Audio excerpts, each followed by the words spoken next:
আমি আমি ঠিক কি বলবো বুঝতে পারতেছি না। আপনারা শব্দ পাচ্ছেন কিনা? আমার বাসার চারদিকে আতশবাজি ফুটতেছে, বুবু জেলার আওয়াজ হচ্ছে। মনে হচ্ছে যে আর্জেন্টিনা টানা দ্বিতীয়বার বিশ্ব চ্যাম্পিয়ন হয়ে গেছে। বিশ্ব চ্যাম্পিয়ন হওয়ার পথে আর্জেন্টিনা নিজের যে পরীক্ষা দিছিল বা যেটা প্রমাণ করছিল নিজের, সম্ভবত সত্যি সত্যি আজকে মিশরের বিপক্ষে তার চেয়ে বেশি কিছু প্রমাণ করে ফেলছে। যে এনার্জি, যে ক্ষুধা, যে একটা জেতার মরিয়ার চেষ্টা এবং যে অবিশ্বাস্য কামব্যাক, এই জিনিসটা সম্ভবত আর্জেন্টিনা 2022-এও দেখাতে পারে নাই। হ্যাঁ, আর্জেন্টিনার খেলা নিয়ে হাজারটা সমালোচনা করা চলে, এই ম্যাচ নিশ্চয়ই টেকনিক্যালি বিশ্লেষকরা চিরে ফুড়ে ফেলবেন, কিন্তু আমাদের কাছে, আমরা যারা সাধারণ দর্শক, আমাদের কাছে, যাদের কাছে এই ফুটবল খেলাটা একটা গোলের খেলা, শুধু ভালোবাসার খেলা, শুধু পাওয়ার খেলা, তাদের কাছে এরকম স্বর্গীয় ম্যাচ, এরকম একটা অবিশ্বাস্য ম্যাচ আর আসতে পারে না। ম্যাচটা নিয়ে একটু মানে অল্প কথার মধ্যে বললে যে কেমন লাগছে, কোনো বিশ্লেষণের ধার ধারবো না, বিশ্লেষণ করার যোগ্যতাও নাই। এই ম্যাচ বিশ্লেষণ করার যোগ্যতা আমার অন্তত এই জন্মে হবে না। আসলে একটু ম্যাচটা নিয়ে কথা বলি। দেখেন, শুরু থেকে যদি দেখেন আপনি ধারাবাহিকভাবে, তাহলে একটা পর্যায় পর্যন্ত, যতক্ষণ না পর্যন্ত আর্জেন্টিনা একটা গোল পরিশোধ করছে, আপনার মনে হবে যে আর্জেন্টিনা ভালো ফুটবল খেলে নাই। হ্যাঁ, লিওনেল মেসি নিষ্প্রভ ছিল, লিওনেল মেসি নিষ্প্রভ ছিল, এ কথা বললেও মানে মনে হচ্ছে যে পাপ হয়ে যাবে। যে একটা সময় পর্যন্ত ভাবছি যে আজকে মেসির অফ ডে, সেই মেসি কি একটা দিন কাটালো। অথচ এই ম্যাচটা শুরু হলো একটা জিনিস শুরু থেকে, আজকে একবারে ফ্রম ফার্স্ট মিনিট আর্জেন্টিনা ভয়াবহ এনার্জি শো করছে, ভয়াবহ এনার্জি শো করছে। এই মিশর যে ফুটবলটা খেলছে, এইটা মানে আমরা বলতেছিলাম যে আফ্রিকান কান্ট্রি টেকনিকে অনেক উন্নত হচ্ছে, কিন্তু এত অবিশ্বাস্য কাউন্টার অ্যাটাক এবং ডিফেন্সে এত শক্তিশালী, আর ওদের গোলকিপারটা, ওরে বাবা রে বাবা, কি গোলকিপার! এটার বিপক্ষে আসলে যে কোনো একটা সুপ্রিম দলের পক্ষে এই মিশরের বিপক্ষে জয় পাওয়াটা খুব কঠিন ব্যাপার, খুব কঠিন ব্যাপার। আমি বলে দিতে পারি আজকে আর্জেন্টিনা যে জায়গা থেকে মিশরে এই ফর্মে এই খেলাটা দিলে, আর্জেন্টিনা যেভাবে বেরোয় আসছে, এই জায়গা থেকে পৃথিবীর খুব কম দল বেরোয় আসতে পারতো। মিশরের এটা পাওনা জয় ছিল, যেভাবে তারা খেলছে, কি অবিশ্বাস্য কাউন্টার অ্যাটাক, কি অবিশ্বাস্য কাউন্টার অ্যাটাক, এবং আর্জেন্টিনা সমান তালে পাল্লা দিছে। ওই ওপরে জুলিয়ান আলভারেজ থেকে শুরু করে ম্যাক, এনজো, প্রত্যেকে প্রেস করছে। পারেদেস পারেদেস কম প্রেস করছে, মানে মনে হচ্ছে যে প্রেস করে পাগল করে দেবে, কিন্তু কোনো কিছু হচ্ছে না। একটার পরে একটা চান্স নিচ্ছে, যেটুকু চান্স এর উপায় নেই, লো ব্লক করতেছে, একদম পুরো আটকায় রাখছে। যা দু একটা শট হচ্ছে সেটা ভাই ওই অবিশ্বাস্য কিপার আটকায় দিচ্ছে, অবিশ্বাস্য কিপার আটকায় দিচ্ছে। এর মধ্যে দুইটা কাউন্টার অ্যাটাক, অ্যাকচুয়ালি তিনটা কাউন্টার অ্যাটাক, একটা তো বিল্ড আপে ফাউলের জন্য বাতিল হয়ে গেল। আসলে তো মিশর তিনটা কাউন্টার অ্যাটাকে তিনটা গোল করছে, তিনটা সুপ্রিম কাউন্টার অ্যাটাক করছে, তিনটাতেই গোল হয়েছে। যদি বিল্ড আপের ফাউল বাদ দিই, বিল্ড আপের ফাউলটা তো আর আমাদের ব্যাপার না, মানে আমি অত বিবেচনা করি না। যাক, কপাল ভালো যে ওই গোলটা বাতিল হয়েছে, না হলে কি হতো, 3-3 তো করতে পারছি আমরা। কিন্তু শেষ পর্যন্ত একটা সময় তো মনে হচ্ছিল যে 2-0 ব্যবধানে হেরে যাব। এই যে বিশাল চেষ্টা, একটার পরে একটা চেষ্টা, অবিশ্বাস্য সব, জুলিয়ান আলভারেজ থেকে শুরু করে ম্যাকের যে একটা হেড ওই ছেলেটা ঠেকায় দিল, ওই গোলকিপারটা, ওরে বাপ রে বাপ!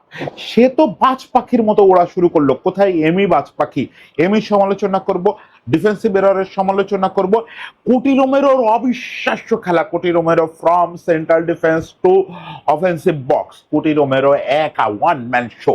আজকে বেস্ট পারফরমার আমি বলবো কোটি রোমেরো পুরো ম্যাচটা জুড়ে। কিন্তু তারপরেও প্রচুর ডিফেন্সিভ এরর ছিল। এমি মার্টিনেজকে নিয়ে গত ম্যাচে সন্দেহ প্রকাশ করায় অনেকে দুঃখ পাইছিলেন।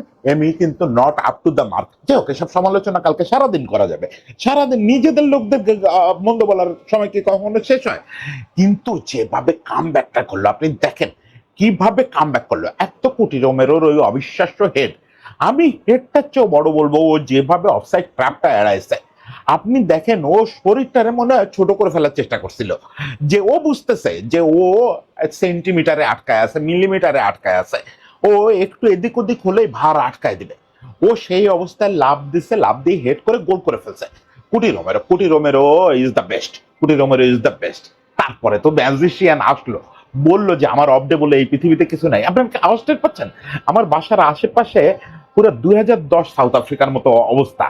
পুরা ভুবু জেলায় পুরা মনে হচ্ছে মোহাম্মদপুর কাঁপতেছে, আতশবাজি ফাটতেছে। ফাইনাল জিতেও এরকম আনন্দ হয় নাই, এরকম সেলিব্রেশন মোহাম্মদপুরে হয় নাই। মনে হচ্ছে যে আর একটা ট্রফি অলরেডি আর্জেন্টিনা পেয়ে গেছে, আসলে সেরকম একটা ব্যাপার। ওকে, এরপরে এনজো ফার্নান্দেজ এক্সট্রা টাইমে, যোগ করা টাইমে এনজো ফার্নান্দেজ, বলতেছিলাম না যে ওপেন প্লে থেকে আমাদের গোল পাচ্ছে না কেউ। আজকে ম্যাকের গোল পাওয়ার মতো অবস্থা ছিল, ম্যাকের নিশ্চিত গোল হয় নাই, সেভ হয়ে গেছে। ইয়ের জুলিয়ানের নিশ্চিত গোল হয় নাই, মেসির আগে একটা গোল হয় নাই, সেভ হয়ে গেছে। শেষ পর্যন্ত এনজো একটা আরেকটা ওপেন থেকে গোল করলো এবং আমরা 3-2 লিড নিলাম। Oh my goodness, oh my goodness. আমি আমার জীবনে আর্জেন্টিনার মানে পুরোপুরি ডাউন থেকে এরকম কামব্যাক দেখি নাই। হ্যাঁ, কামব্যাক তো গত বিশ্বকাপের ফাইনালে, আমার মনে হয় গত বিশ্বকাপের ফাইনালটাকে এতদিন পর্যন্ত আমার মনে হতো আর্জেন্টিনার দেখা সবচেয়ে বড় কামব্যাক এবং সবচেয়ে ড্রামাটিক জয়। আজকে সেটার সঙ্গে ফাইট দেওয়ার মতো একটা ম্যাচ পেয়ে গেলাম। ওটাকে হয়তো ছাড়াই যেতে পারতেছে না, কিন্তু অতি অবশ্যই এটা ওই ম্যাচের সঙ্গে ফাইট দেওয়ার যোগ্য একটা ম্যাচ হলো। যেভাবে আর্জেন্টিনা হাল না ছাড়া এবং শেষ 20-25 মিনিট আর্জেন্টিনা যেভাবে লড়াই করে গেছে, যেভাবে গোলের জন্য চেষ্টা করে গেছে, মরিয়া চেষ্টা। ভাই, এই সময় আমার মনে হচ্ছিল প্রত্যেকটা খেলোয়াড় জীবনের একটা অংশ করে দিয়ে আসতে রাজি আছে, তবু তারা জয় ছাড়া মাঠ ছাড়বে না, গোল ছাড়া সরে আসবে না। আমি চিরকাল দেখে আসছি 2022-এর আগ পর্যন্ত যে আর্জেন্টিনা ডাউন হওয়া মানে আর্জেন্টিনা ডাউন হয়ে যায়। আজকে মেসি পেনাল্টি মিস করলো, তারপরে মনে হচ্ছে আজকের দিনটা আর আমার না। আজকে একটার পরে একটা সেভ হচ্ছে, ওরা একটা কাউন্টার অ্যাটাক করলেই একটা গোল হচ্ছে, মেসির পেনাল্টি মিস হচ্ছে, এরপরে আর হয়, কিন্তু হচ্ছে হাল ছাড়ে নাই। প্রত্যেকটা ছেলে কি অবিশ্বাস্যভাবে লড়াই করে গেছে, অবিশ্বাস্য একটা লড়াই করে গেছে এবং শেষ পর্যন্ত লড়ে গেছে। এই জয়টাকে আমি যে কোনো বড় ট্রফি জয়ের চাগায় রাখবো।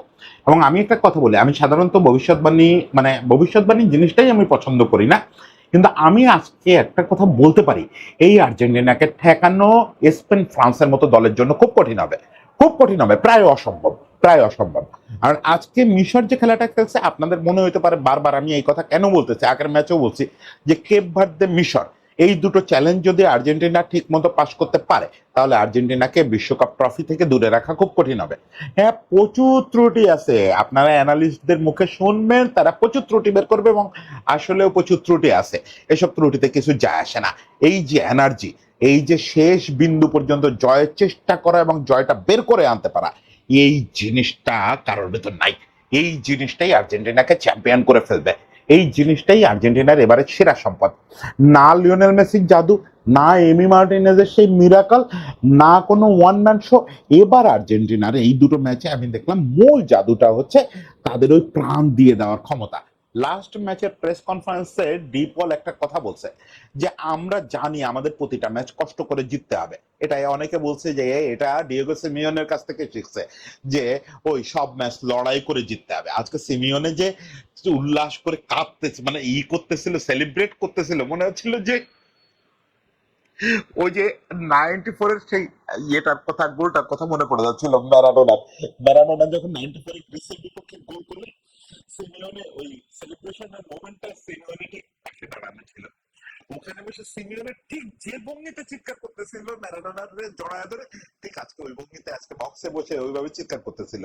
ওর বউ মানে একবার মনে হচ্ছে ওর বউ উল্লাস করতেছে, একবার মনে হচ্ছে ওর বউ ওরে শান্ত করবে। বয়স হয়েছে তো কি না কি হয়ে যায়। সিমিওনে সেই 94-এ ফিরে গেছে। ও মাই গুডনেস, কি একটা খেলা দেখালো। এই জিনিসটা বলে যে এই জায়গাটায় আর্জেন্টিনা চ্যাম্পিয়ন হয়ে গেছে, চ্যাম্পিয়ন হয়ে গেছে। কারণ এই অবিশ্বাস্য কামব্যাক 2-0-তে ডাউন হয়ে যাওয়ার পরে, অ্যাকচুয়ালি 3-0-তে ডাউন হয়ে যাওয়ার পরে সেই ম্যাচ এইভাবে পকেটে পুরে ফেলা, প্রতিপক্ষরে নাই করে দেওয়া, শেষ 20 মিনিট আর্জেন্টিনার যে অবিশ্বাস্য খেলা, এটার কাছে কেউ দাঁড়াতে পারে নাই। এই জিনিসটা আমি সব ত্রুটি বিচ্যুতি বাদ দিই, টেকনিক্যাল ভুল, অমুক তমুক, ডিফেন্সিভ এরর, ঠিক মতো ট্রানজিশনে যেতে না পারা, অনেক কিছু আমার চোখে ধরা পড়ছে, বিশ্লেষকরা আরো ধরবেন, ওসব কথা বাদ দেন। কিন্তু যা খেলছে এইটাই যদি খেলে, আর্জেন্টিনা চ্যাম্পিয়নশিপ কেউ আটকাইতে পারবে না, কেউ আটকাইতে পারবে না। এই আর্জেন্টিনাকে কেউ রুখতে পারবে না, এই জল তরঙ্গ কেউ রুধিতে পারবে না। সবাইকে শুভেচ্ছা, আর্জেন্টিনার জন্য ভালোবাসা, বাকি গল্প কালকে হবে, আজকে শুধু সেলিব্রেশন হোক।